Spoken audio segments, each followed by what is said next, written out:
Morning, everyone. Hi, I'm Frank Messina, and this is the May 21, 2024 meeting of the Chatham Historical Commission.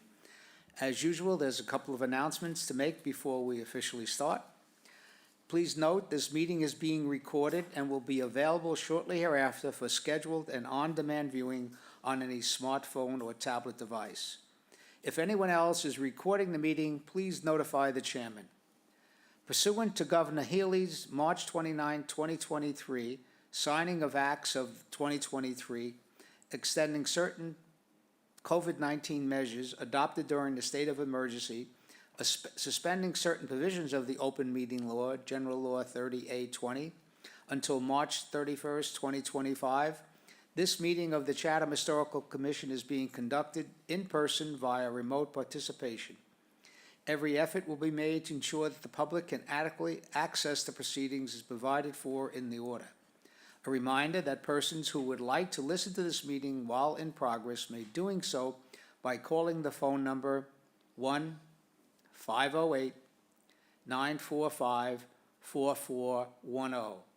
Conference ID 376-504-191 #. Or join the meeting online via Microsoft Teams through the link in the posted agenda. While this is a live broadcast and simulcast on Chatham TV, despite our best efforts, we may not be able to provide for real-time access. We will post a record of this meeting on the Times website as soon as possible. Thank you very much. Okay, first action is a roll call. Vice Chair Bob Lear. Here. Steve Burlingame. Absent. Don Aikman. Absent. Stephanie Hamilton. Here. Sandy Porter. Absent. Janet Tennyson. Here. Robert Stevens. Here. Nancy Barr. Here. And Frank Messina is here, the chair. I want to welcome in the flesh Nancy Barr back to the Chatham Historical Commission. Nancy had served on the commission for many years and took a little bit brief hiatus, and now she's back, so we welcome her back. So we have, unfortunately, 3 regular members of the commission not here today. Normally, it would be Nancy Barr's time. Robert, I believe you were alternate last time, but it was both Nancy and Robert will act as full members. As alternates, they can participate but not vote. But when a regular member is absent, the alternate can participate and vote in the regular member's presence. Okay, we have a relatively straightforward meeting. We'll do the minutes next, and we may break a record in terms of timing. We'll see. So you have the minutes of April 16, 2024. They were provided to you. One more time, Annie Hayes, our recording secretary, did a great job. Any corrections, deletions? I move approval. I'll second that. Oh, very good. We've got new people fast on the buzzer. Okay, all right, so if no other comments, we'll take a roll call. Bob? Yes. Steph? Yes. Janet? Yes. Robert? Yes. Excuse me, was Nancy and No, Nancy wasn't I was not here. Sandy were both absent? Okay, so Nancy, you have to abstain. You, oh, okay, abstain? I abstain. And Robert, yes, and the chair votes yes. Okay, sorry about that. All right. Again, we have one application and administrative approval, which we have to approve, and then a couple of comments on the old business. So we'll go right into it. Application 24012, heard in accordance with Chapter 158, demolition delay. Intent to fully demolish a potentially historic building or structure, 289 Sea Pine. Okay, filed by Michael Collins. And come forward, please. The Up top. podium. Good morning. Thank you, and good to see most of you again. We did the site walk yesterday. Jamie Norcross is here as well, in case there are any questions that he may need to answer. As was described in the site walk yesterday, The original home is a late 40s cape that has been modified and altered in the 60s, the 70s, and the 2000s. It's been in one-family ownership for decades, and it's going to continue that way with Ms. Hoyt as the current owner. We are proposing a complete demolition and a rebuild of a new home, which you could see in the package. This is the elevations of the existing home. The house is currently non-conforming to the site. It is in violation of the setback on the right-hand side, and we are improving that nonconformity by moving it further away from the setback. Still, it will still be nonconforming, but under Section 6 finding, we'll be able to hopefully achieve that special permit approval. We're also pulling it away from the coastal bank, which is all part of our conservation approval process, which is on Wednesday.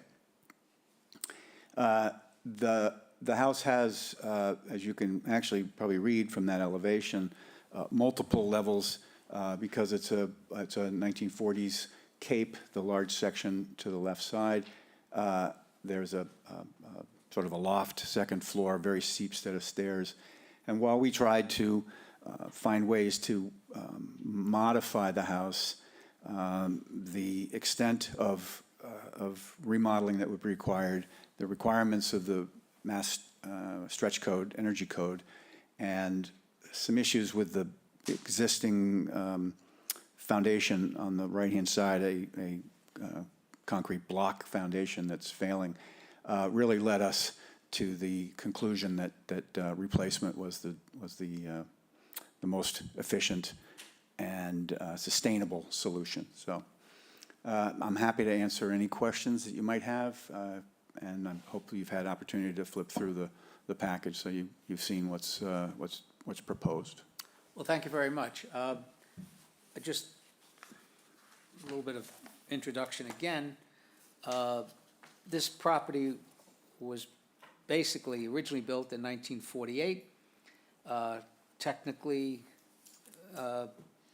is considered potentially historically significant, and why it's here today under Chapter 158.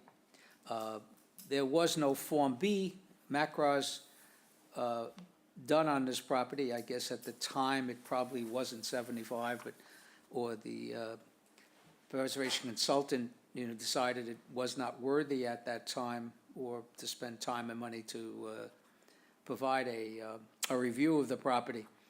But having said that, it is a very interesting property, an interesting building, and I guess what we should do initially, I'd like to look at what you're proposing, but why don't we just go right to the element of historical significance, because we need to determine that. Is it historically significant or not, and whether or not we want to pursue.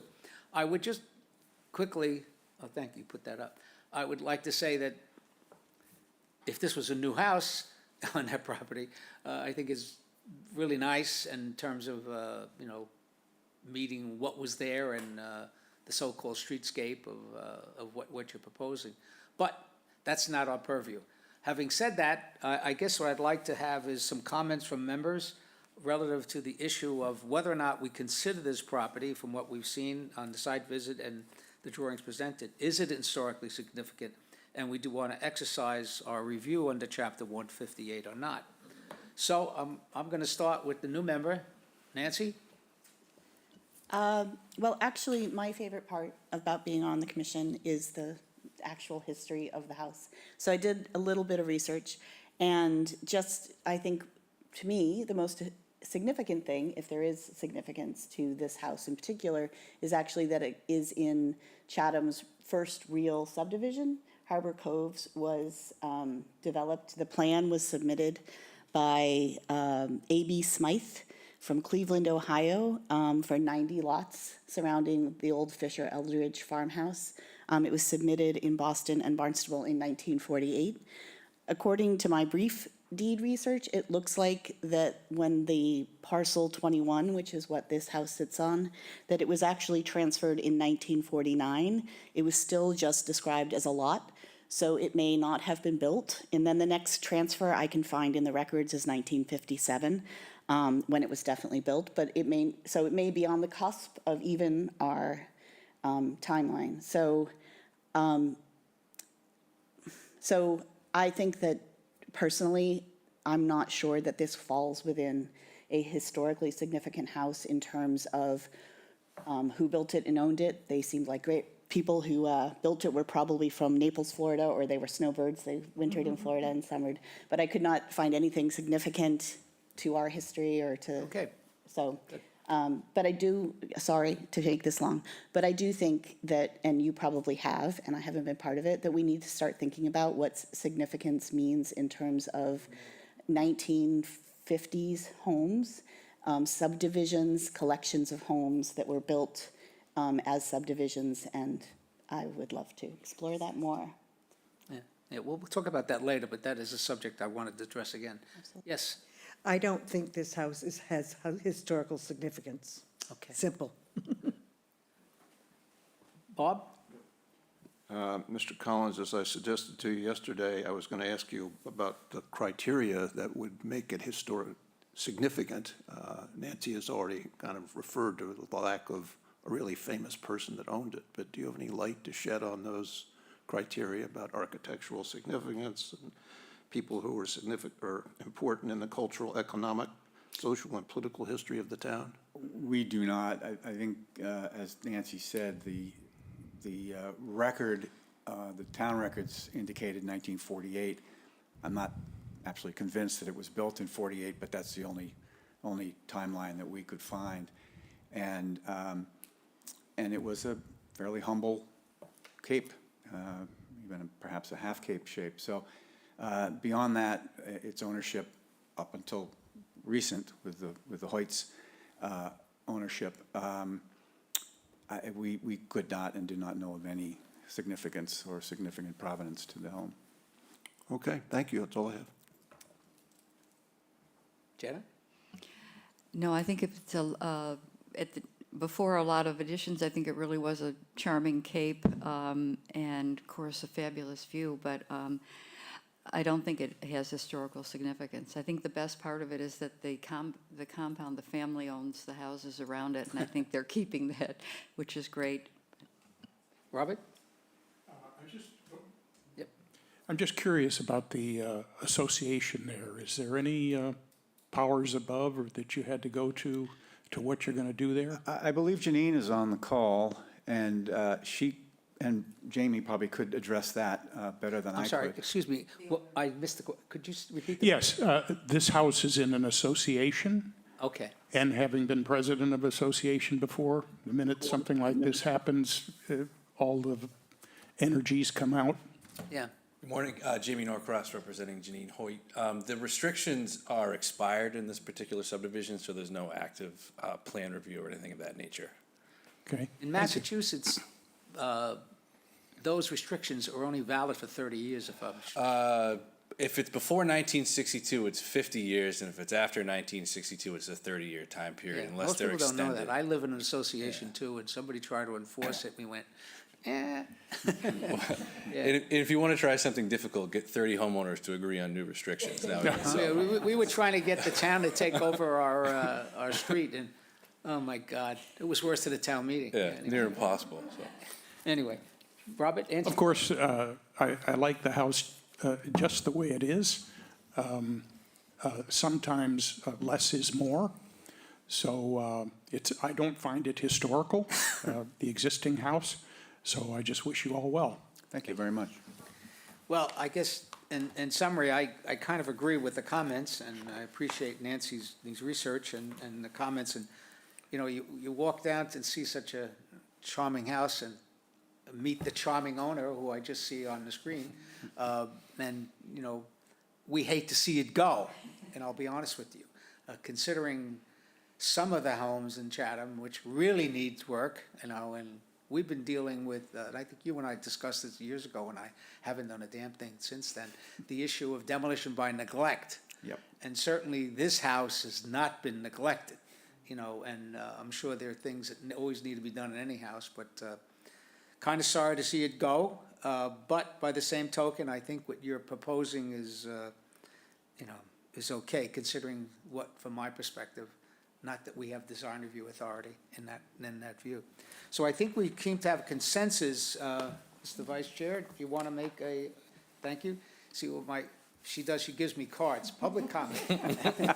She's nicer than. I like that. She's nicer than, the former one used to go, Frank, sorry. Okay, so any public comment? Anybody in the audience or out there in the world like to make a comment? All right, seeing none. Mr. Lear? Okay, I move the Chatham Historical Commission finds that the building located at 289 Sea Pine Road is not historically significant because it does not meet any of the definitional criteria in section 158-2 A, B, or C of the bylaw. Therefore, the commission does not impose a demolition delay. I second. Second? Thank you, Steph. Okay, no other comments? We'll take a roll call. Bob? Yes?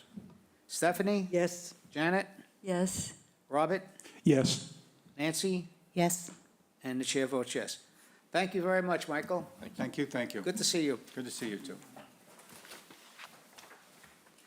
Okay, guys, we have one additional business thing we have to approve, which is under new business, the administrative approval and ratification, a ratification of administrative approval for 489 Stage Harbor Road. I looked at this, and I'm sure, who was it? Was it you, Janet, who looked at the house? Or Bob? I did too. yeah. Bob, okay. And this was a simple window addition in the rear of the house, and under our administrative approval process, Nancy, this is something new we've done, where there's small changes and modifications, even though a house may be in an historic area or have an historic, you know, we provide a process where the chair and one or two members of the commissions independently look at it and say, no, this doesn't require a full hearing. And it seems to be working. I know everybody appreciates, certainly the public, the applicants appreciate it, not having to go through a big deal, you know, when they're making small changes. All right, so having said that, we need a motion to approve, ratify the administrative approval. I move that the commission ratify the administrative permission given to the window change at 489 Stage Harbor Road. I'll second. Thank you very much. Okay, no comments? Bob? Yes? Steph? Yes, Janet? Yes. Robert? Yes. Nancy? Yes. And the chair votes yes. Thank you very much. Okay, old business, just quickly, we had our Preservation Awards ceremony on Sunday. Thank those members who did attend. I would hope for more to attend, because it was quick. It was about an hour's worth. The hors d'oeuvres were great, and there was some nice wine. And more importantly, the applicants who had received awards and/or the architects who were involved in it were extremely, you know, they were very happy that their efforts were being recognized. And I think it's something we've been doing for more than 20 years, because I've been on here 20-some years, and I think it existed before me. And I think we certainly continue. Thank you very much to Christina for all her work and working with the Historical Society to try to make this a quick process that we do that. And I think, as you're aware, because the town, specifically through the community development, Ms. Katie Donovan, is taking on some of the cost of it, you know, we appreciated that effort, and we do it every 2 years rather than every year. We've had 1 year, we had like 10 applications, another one we have, you know, 2. So, you know, I think it's working out. Any other comments from that? Nope, thank you. On the next item under old business, the contract has been issued to PAL. Effectively, if you read my notes that I have there, what we're asking PAL to do is prepare the documentation for the Historical Commission to submit to Mass Historic the eligibility of the William and Ann Nickerson home site, archaeological site, as a National Register site. The archaeologists, both Craig Cartier, who did the dig over a couple of years, and the archaeologist Holly Herbster, who did our townwide survey, they strongly believe that this dig and the results and the findings are worthy of recognition on the National Register. And I think it would be great for us, the town, the Conservation Foundation, who owns the site, and the Nickerson Family Association. So it's a process, nothing happens right away. We submit a letter to Mass Historic with documentation. Mass Historic will return to us a letter and say, yes, we think it's eligible, or not. Assuming you say it's eligible, we take the next step, which we got to find funding, which used to come from CPA. Anyway, and I'm looking at my CPA representative. Okay, well, anyway, and we have to find another way to get funding, because the funding is that now Holly, who even though does a lot of work, needs to combine all of that in a formal report to Mass Historic to say, we want to submit it. Assuming they say, yes, it is in fact eligible, or is in fact should be submitted, then the next step is this documentation is then submitted to the the next step is a quarterly review by Mass Historic Commission. They have the commission itself meets every quarter, and they review applications and say yay and nay. And if they say yes, it is, then it is submitted to the National Park Service, which is the final step in getting it listed. It's a process, which is good. We just don't list everything, and you get turned down, like we did with Stage Harbor Road when we tried to convince that. But in Stage Harbor Road, we failed in the first step. We couldn't get more than maybe 10% of the residents on Stage Harbor Road to agree this should be eligible. Nancy, I mentioned that because, you had mentioned the idea of areas and development. When the Historical Commission did its initial work back in the 90s, generating Form Bs and Area Form As, there were quite a few areas that they thought should be eligible. In fact, Christina and I both were looking at the idea of these villages, and especially in South Chatham, that, boy, this is great. It's still 1930s, and what do we do to protect it? And quite honestly, it's up to the commission to take the initiative. So we need to talk about that more in the future. The next item, the Monomoy Theater property. It's still going on, guys, just so you know. The applicant has demolished the 2 structures on the property which were not historically significant according to the HBDC, and they allowed them to demolish the costume shed, which was really bad condition, and also the barn, which the sets were built. So those were both demolished. The court case, which is the applicant, whose name escapes me for a minute, Clark, is looking for, he is appealing the ZBA decision not to allow him to build a certain number of homes in the upper part of the property. And they turned him down. He went to court. I believe the actual trial is going to occur within weeks. So when there's a decision there, if he's allowed to build houses up there, then his intention, and this is personal information, is to proceed with the restoration of the Washington Taylor House, which is the property on Main Street, which is a very historic property, and the theater, to do a restoration there. His efforts as presented to the HBDC and to the ZBA, it was the intention, if this is all allowed to proceed, he will convert the theater back to a theatrical situation. It's not going to be the Monomoy Theater, Ohio University, but some kind of a commercial theater operation there. So hope springs eternal, that we're able to save those properties. But again, this is not our purview, other than the fact that we've always been interested in it, and it is a decision of the Historic Business District. We have no purview, but I like to keep myself and the public involved. At one point, we were attempting to submit the Washington Taylor House and the theater barn, you know, for a National Register designation.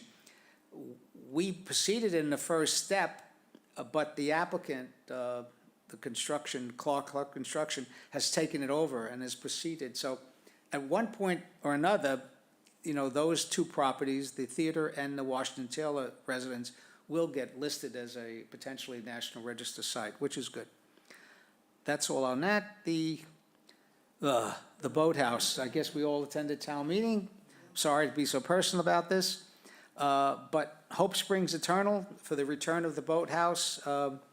And I guess we just have to wait to see what the town does and the department heads and the selectmen to try and reduce the cost of the efforts on 90 Bridge Street and hopefully find a way to bring the boathouse.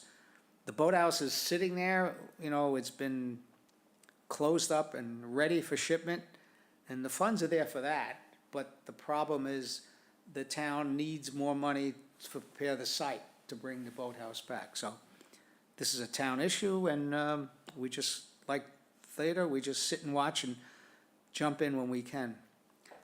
I think that's it in terms of old business. What do we have, anything on the status of demolition delays, Christina? No? So things are saying there, you know, by the way, just quickly, Bridge Street, I guess, 322 Bridge Street, you know, withdrew his application, and we haven't heard anything on what's happening there. And 320 Barcliff, that was that home where we didn't feel that the property that he was proposing, and he has not applied to ZBA again. So we're kind of held out, as well as Highland Avenue, where we reaffirmed our decision. But that is going to run out to him, and he's probably going to. Highland is going to zoning. It is going to zoning? Okay, good. So, well, not good, but that's where we are. Anything else? Anybody else have anything else they want to bring up to the commission? Okay, we have a next meeting on, June 4th, June 6th. Is it? Hold on. okay, we're all going to check our phones to see when the next meeting is. June 4th. June 4th, okay, and we do have applications. We have one for the 4th and we have two for the 18th. Okay, so we do have two future meetings. All right, if there's no other business, I'll entertain a motion for adjournment. I move to adjourn. I second. Second, thank you very much. No other comments? Boy, we're going to break a record here. Mr. Lear, Yes. Ms. Hamilton, Yes. Ms. Tennyson, Yes. Mr. Stevens, Yes. Nancy Barr, Yes. and the chair votes yes. Thank you very much. I appreciate everybody's attention, and we'll see you in a couple of weeks.